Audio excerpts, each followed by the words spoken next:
Now I want to talk about phone numbers tab. This is pretty simple. This basically is where you designate um, the phone number to the person, to the user.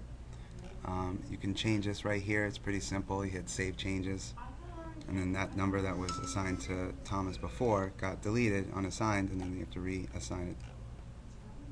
That's the first part. Now this is also where your company greeting is. Anywhere it says company, if you had multiple companies, you would see this icon actually twice.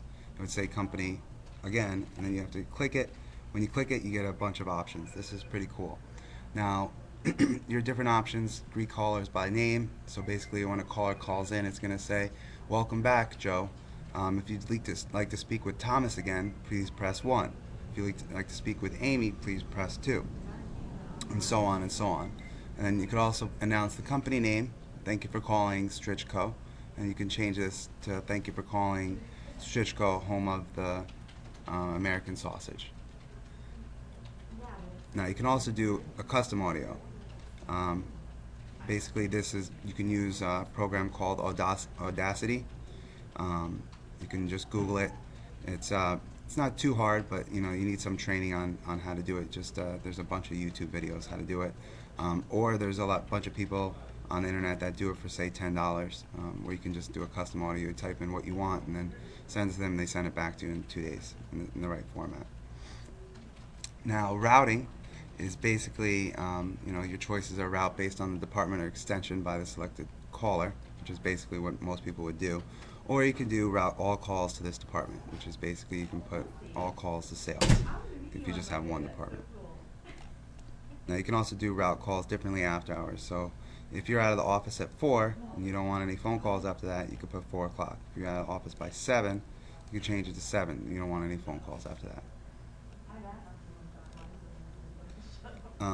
Now, on hold music, so basically when a customer calls and they're waiting for you to answer, you can keep it as the standard, or you can put your own on hold music. You can put music, you can put just a dial tone, whatever you want. Now, screen pop labels and web triggers are actually pretty cool. Screen pop label is actually for if you're doing a promotion and you want to track all the phone calls that come in for that promotion. So you could say car promo, for instance.